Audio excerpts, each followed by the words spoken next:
안녕하십니까. 대전입니다. 저희가 구사하는 주제는 남북한 관계에 따른 대주변국 군사협정 방안입니다.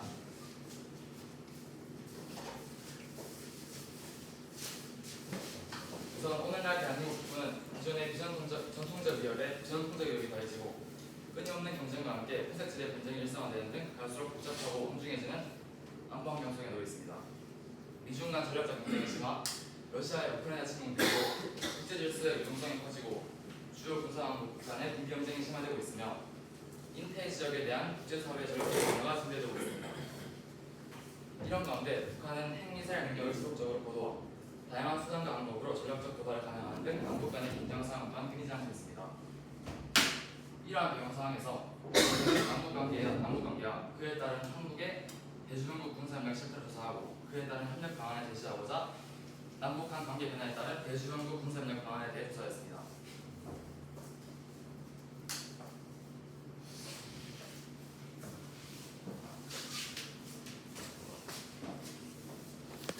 저희는 남북한 대주변국 관계를 알아보기 위해 먼저 남북한 관계 변화의 역사에 대해 알아보도록 하겠습니다. 먼저 남북 정부 수립입니다. 저희는 광복 이후 북쪽에는 소련, 남쪽에는 미국의 지원을 받아 단독 정부를 수립했으며 남한이 단독 정부를 먼저 수립하자 기다렸다는 듯이 북한이 단독 정부를 수립함으로써 남한과 북한은 한반도는 두 개의 정부가 수립하는 국가가 되었습니다.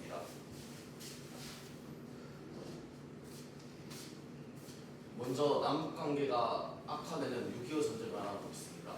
1950년 6월 25일 새벽 북이 38도선 전역에 걸쳐 북한군이 불법으로 남침을 합니다. 결과는 수도인 서울을 빼앗기고 계속 남한으로서 대구까지 밀리고 이제 남한은 위기를 맞게 됩니다.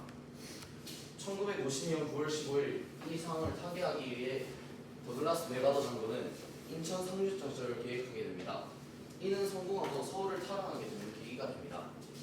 1950년 10월 25일 인천 상륙작전의 성공 이후 유엔군과 남한군은 계속해서 북한군을 압박하였고 이에 위기를 느낀 북한군은 중국의 지원을 요청함으로써 중공군이 우리나라로 쳐들어옴으로써 유엔군과 국군은 서울까지 물러나게 됩니다.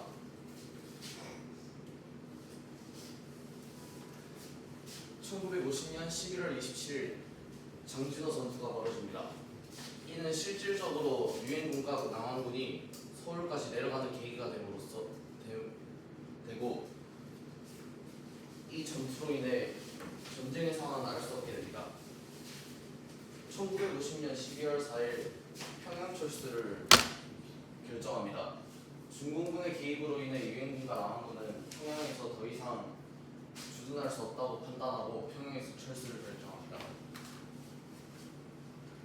1951년 3월 14일 중공군의 계속된 돌진을 더 이상 중공군이 계속 전진하자 이를 계속 지켜볼 수 없다고 판단한 유엔군은 서울을 재탈환함으로써 중공군의 전진을 막기로 결정했습니다. 이는 성공하고 3월 14일 서울을 재탈환합니다. 1952년 7월 20일 6.25 전쟁의 마지막 전투가 벌어졌습니다. 이는 김일성이 하천 발전소를 탈환하기 위해 북한군을 전진시켰지만 유엔군이 이를 지키기 위해 사수를 함으로써 유엔군이 승리한 6.25 전쟁 마지막 전투가 됩니다. 6.25 전쟁은 7월 27일 휴전의사를 가짐으로써 마무리되게 됩니다. 소련이 제의하고 미국이 동의하는 형식으로 이루어졌고 유엔군, 북한군, 중공군 사령관이 서명하면서 6.25 전쟁은 정전으로 매듭지어졌습니다. 하지만 대한민국 대표는 휴전 협정을 반대하면서 끝까지 서명하지 않았습니다. 6.25 전쟁 이전과 이후를 비교하겠습니다. 6.25 전쟁 이전에는 남한과 북한의 단독 정부가 수립하게 되자 이를 막기 위해 통일을 꿈꾸던 사람들이 노력하였으나 6.25 전쟁이 발발하면서 이는 실패로 돌아갔습니다. 6.25 전쟁 이후 한반도는 완전한 분단 국가가 되었습니다. 북한에는 소련의 지원을 받는 공산주의 정부가 남아있고 남한에는 미국의 지원을 받는 자유민주주의 정부가 아직 남아있게 되며 실제 갈등 또한 여전히 남아있게 되었습니다. 남북 갈등이 더욱 심화되는 사태가 일어났습니다. 1월 22일 김신조를 비롯한 무장무기 세력들이 청와대를 습격하여 박정희 대통령을 암살하기 위해 이동하던 중 경찰의 고문에 걸리게 되고 이로 인해 많은 민간인들과 경찰들이 사망하게 된 사태입니다. 이는 전방부대 배치와 수색, 경계가 평소에 얼마나 소홀했는가를 입증하는 것이었습니다.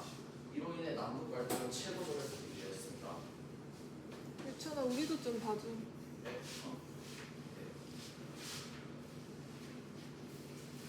남북한 갈등이 완화되는 유엔 공동 가입을 하게 되었습니다. 제46차 유엔 총회에서 1991년 9월 17일 남북한은 공동으로 유엔에 가입하게 되었습니다.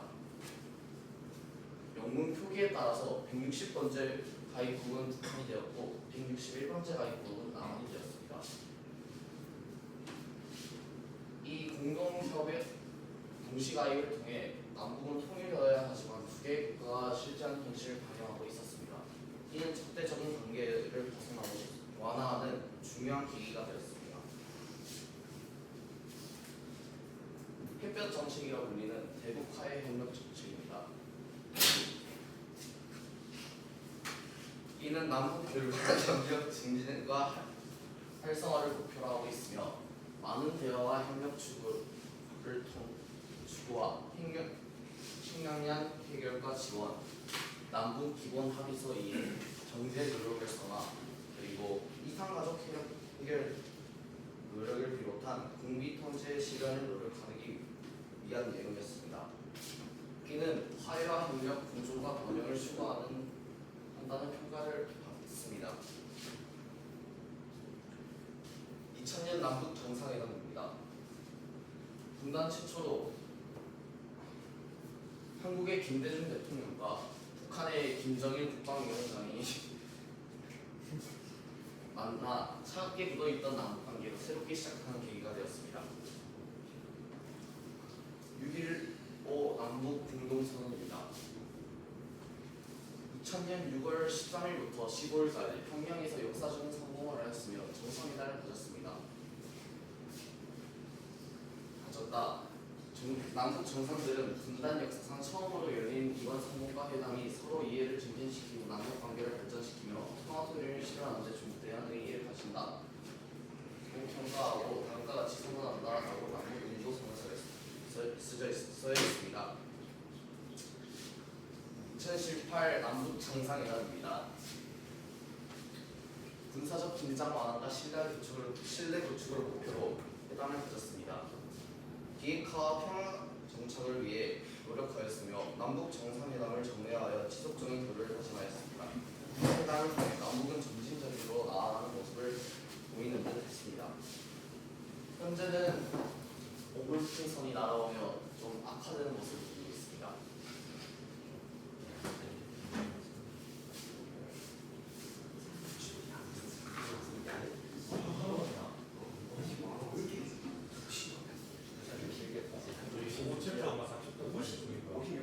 다음은 군사협력의 필요성에 대해 말씀드리겠습니다.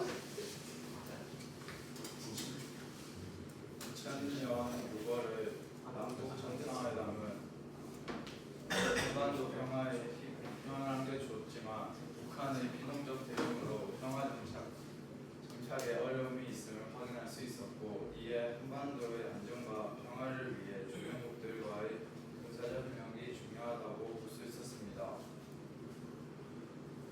이러한 배경을 통해 저희가 도출해낸 군사적 협력의 중요성에는 세 가지 요소가 있습니다. 첫 번째로 국제협력의 필요성, 두 번째로 미국 전략 변화와 영향, 세 번째로 내부와 외부의 조화가 있는데요.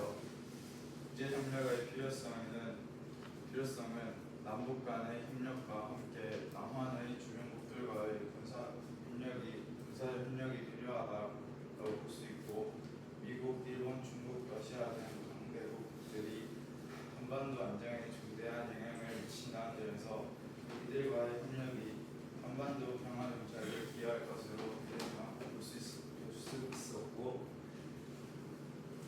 전략 변화와 영향을 부지 행정부의 MD 체계 구축 및 지역 전략 변화와 한미 정상회담을 통한 한미 동맹의 글로벌 포괄적 전략 동맹화 등의 양국 공동 비전의 변화 또한 한반도 전체에 큰 영향을 줄 수 있다는 것을 알 수 있었으며 내부와 외부의 조안에는 한반도 내부의 평화 정책과 외부 환경 요소에 대한 적절한 대응이 필요하며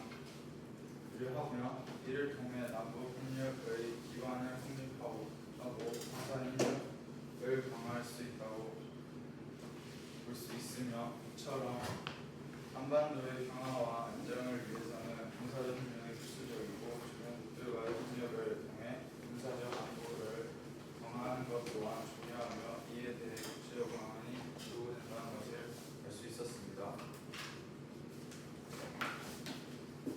제가 설명할 주제는 중국어 실수와 한마디인데 일단은 전후 역사에서 한반도는 냉전 질서 형성의 계기가 되고 한냉전 질서 형성의 계기고 또 동북아의 다재한 안보 협력과 한반도 평화 체제는 긴밀하게 연결되어 있습니다.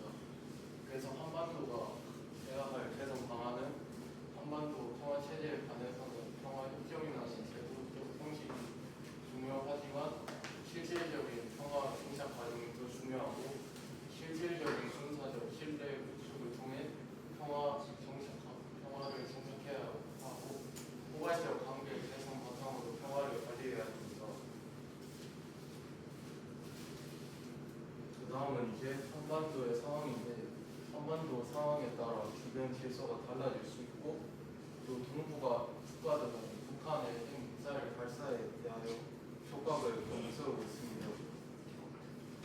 그리고 한반도와 북한, 일본의 관계가 문제가 있는데 일단 남북 관계 문제점은 개성공단이나 금강산 철도정비 사업 등 약속했던 사업들의 진전이 없고 현재 우리가 한미 동맹을 위해 남북 관계를 개선하고 있다는 문제점이 있고 그 다음에 한일 관계의 문제점은 역사 전쟁에 있어서 여러 번 관계 중용 피해자 판결과 행정 지식의 성격 규정 문제와 개인의 청구권 소멸 여부, 국제법, 대항법, 행정법과 사법부, 시정, 조율 문제 등이 얽혀져 있습니다.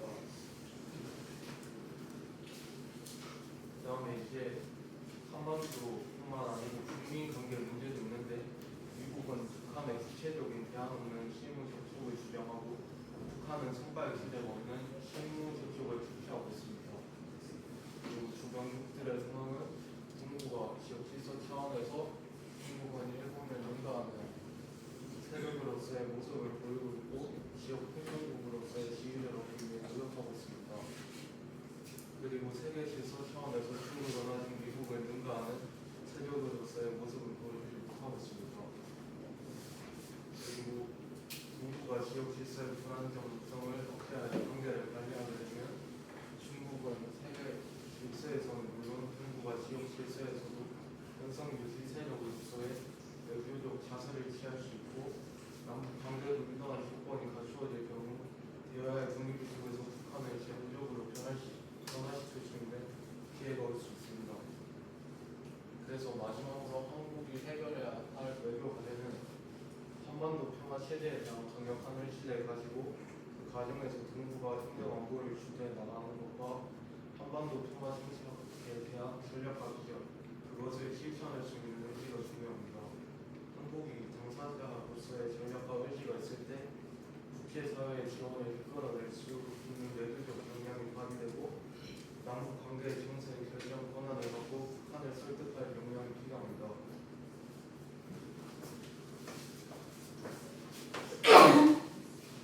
지금부터는 대외군사협력 실상에 관해서 말씀드리겠습니다.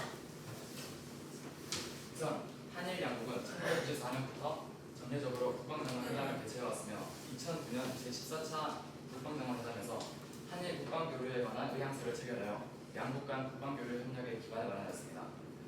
2015년 한일 국방장관회담 이후 아시아 안보회의 등 다자회의 대기에 장관회담이 지속 개최되었으며 2019년 11월에도 아세안 확대 국방장관회의에 시에도 한일 국방장관 회담을 개최하여 국방교류 협력을 발전시켜 나가기로 하였습니다.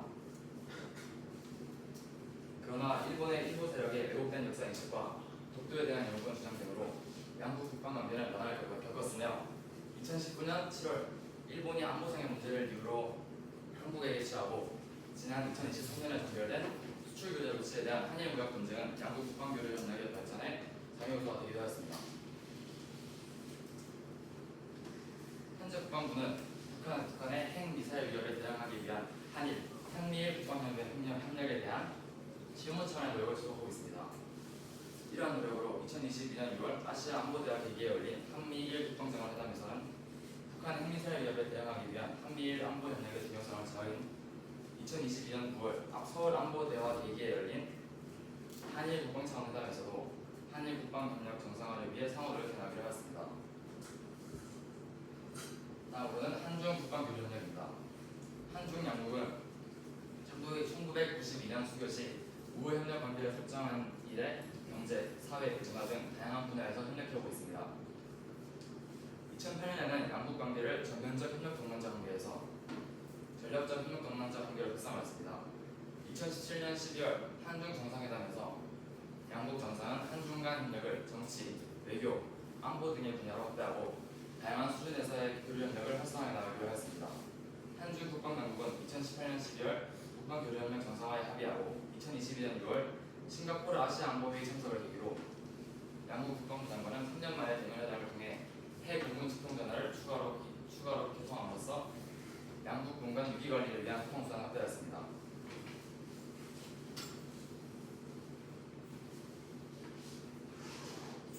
또한 군 고위인사 교류, 국방전력 대화 체계, 각 군간 교류, 중국군 유해 송환 등 국방교류 협력을 위해 활성화해 나가자는 의지를 저인하였습니다.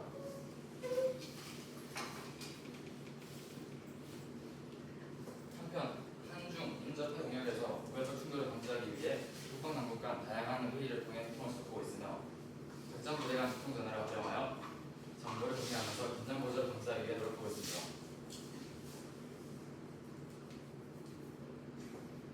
다음으로는 한러 국방교류협력입니다. 러시아와 한국은 국방 분야에서 한러 국방전략대화, 합참본부장급 회의, 합동군사위원회, 각군 협의체 회의 등 다양한 협의와 소통을 통해 군사당국 간 교류협력을 강화하고 있습니다. 특히 러시아 국방부 차관이 2021년 3월 방한하여 한러 국방협력에 관한 협정을 체결함으로써 양국 간 국방교류협력의 제도적 기반을 견고히 갖고 11월에는 한반도 해상 공중에서의 우발적인 충돌을 예방하기 위해 한러 핵원군 간 직통망 설치 양약서를 체결하였습니다. 그러나 2022년 2월 러시아가 우크라이나를 무력 침공함에 따라 한러 국방교류 협력은 전면적으로 중단되었습니다.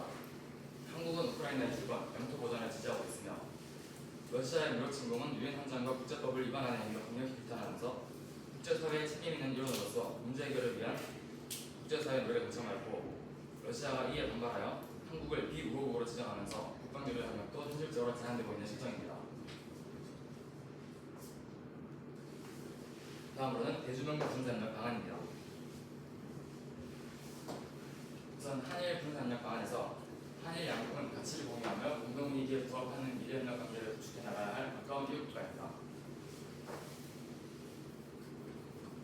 비록 일본의 일부 정치 지도자들의 왜곡된 역사인식, 독도 물권 주장, 일본 측의 갈등 등의 국방, 외교 관계에 난항을 겪고 있으며 양국 국방교류 협력의 미래지향적 발전에 장요소가 되는 부분이 여전히 적지 않은 것이 사실입니다. 2019년에는 일본과의 무역 분쟁에 대해 한국은 한일 군사 비밀 정보 보호 협정의 종료를 통보하는 등의 조치를 취했고 이후 2019년 11월 종료 통보의 효력을 정지하여 그 이후 필요한 정보 등의 교류는 정상적으로 이루어지도록 하였습니다.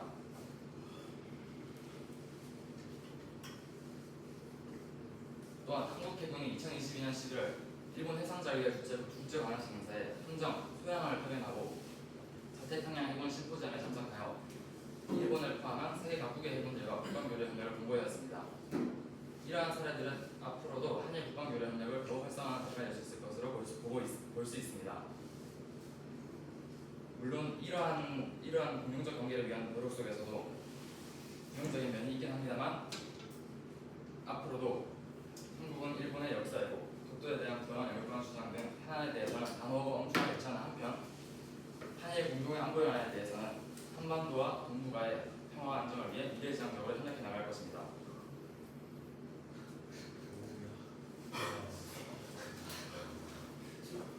다음은 한중 군사협력 방안입니다. 한중 양국은 2022년 한중 수교 30주년을 맞아 양국 관계 발전을 위해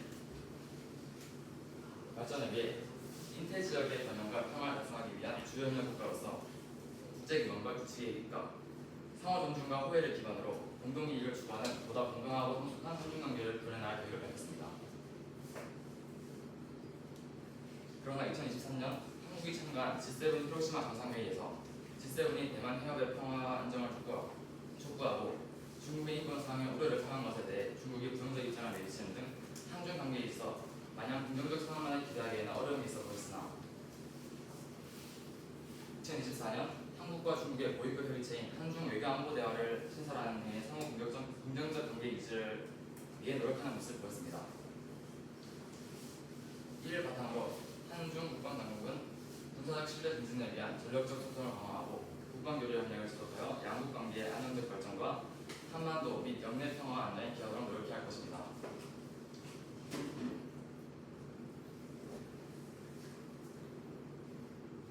다음은 한러 군사협력 방안입니다. 러시아는 한반도 안보와 관련한 영내 주요 협력 대상국으로서 북핵 등 한반도 문제 해결에 있어 러시아의 건설적 역할을 견인하기 위해 2017년, 18년, 19년 한러 정상회담, 2022년 한러 외교 장관회담 등 전략적 협력 동반자 관계로서의 전략적 소통과 상호 협력을 실질적으로 발전시키고 있습니다. 그러나 러시아의 우크라이나 무력 침공과 러시아 군용기의 카리제 진입 등 중러 해상 공중연합훈련에서 등 우발적 충돌의 잠재적 요소를 생존하고 있는 상황에서 국방 분야에서 소통을 유지할 필요가 있어 보입니다. 향후 국제사회의 규칙에 기반한 국제질서 구축 노력 등 대외 여건을 감안하면서 한러 국방협력에 관한 결정을 따라 단계적 안정적 발전을 추진하여 한국의 다원적 국제안보 형성에 힘쓸 필요가 있어 보입니다.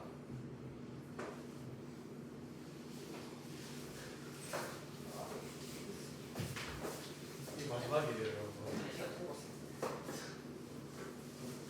국외 군사 도발에 대한 국제사회 규칙입니다. 북한이 2006년에 제1차 일치를 했고 2009년에 제2차 일치로 2014년도에 제3차 일치로 그리고 2012년에 제4차 일치로 2012년에 제5차 일치로 2017년에 제6차 실시했습니다. 이거에 대해서 국제사회는 그에 대한 제재를 했습니다. 일단은 제일 강하게 하는 제재는 금융제재를 하였고 북한 간의 경 협력 금지 또는 과학기술의 협력을 금지하였습니다. 또한 북한의 광물을 수출 금지하면서 북한의 경제적 제재를 계속 가해졌고 대양살상 무기 이동 공장에서 북한의 무기의 이동을 좀 완화하게 됐습니다. 북한의 범죄 관련성 입학 불강 등 북한의 많은 제재를 가하면서 북한의 핵실험 등 그러한 많은 군사적 도발에 많은 제재를 가하면서 북한이 그러지 않도록 했습니다. 이것을 제재하기만 한 것뿐만 아니라 이런 것을 사전에 막기 위해서 제네바 기구함을 하면서 북한의 핵 비핵화 체제에 강화를 위한 협력을 하였으며 또 비핵화의 한반도의 평화 안보를 위한 협력을 제네바 기구협에서 이러한 기구함에서 하였고 뿐만 아니라 9.19 공동선에서 한반도의 검증 가능한 비핵화를 재확인하였고 에너지 교육 투자 분야에서의 경제 협력 증진을 약속하였으며 동북아의 항구적 평화와 안전을 위한 공동 노력을 약속하였습니다. 그 단계적 당시의 합의 이행 규칙의 합의를 선례했습니다. 2.14 합의에서는 북한 내 핵실을 폐쇄 공격 및 국제 원자력 기구 사찰 강국 뒤 모든 프레임으로 작성 협의 등으로 북한의 핵에 대한 핵의 비핵화를 위한 노력을 많이 하고 있고 이러한 것들로 인해 북한 내 군사적 도발을 제재하는 것뿐만 아니라 예방하는 것을 가져가게 되었습니다. 그다음에 13 합의로 해서 북한의 모든 현존 핵실의 불능화 및 모든 핵포의 완전하고 정확한 신고를 완료하기 하여 북한의 핵을 완전히 제거하려는 노력을 하고 있습니다. 또한 229 합의로 북한의 비핵화 사전 조치 시행하고 미국의 24만 톤 영양 지원 제공은 북한의 급식 품고 있는 기하급을 돕는 확인하였습니다. 미국은 대북의 적대 의사가 없음을 확인하였으며 미북 관계 개선 및 문화 교육 체육 등 민간 교육을 확대하였습니다. 그다음 북한의 판문점 수함을 통해서 공동 조약 및 자주 통일 군사력 긴장 국대화나 한반도의 항구 조약 공고한 평화 체제 구축 완전 비핵화를 통한 해가 없는 한반도 실현으로 한반도 실현하였으며 미북 공동성으로 새로운 미북 관계를 수립하였고 한반도의 항구 조약 공고한 평화 체제 구축을 위한 공동 노력하였으며 북한의 판문점 성원 재확인 및 한반도 완전 비핵화를 위해서 모든 것 비핵화를 이루도록 하였습니다. 평양 공동성원이 있습니다. 이거는 미치게 산업 조치나 연변 핵시설 연구적으로 회귀하는 것이 주요적인 내용입니다. 그리고 이제 그리고 저희 발표 모든 둘은 앞으로 남북은 산업혁명 관계에 있으며 지속적인 대화와 군비 감소를 위해 분단 운동 아닌 통일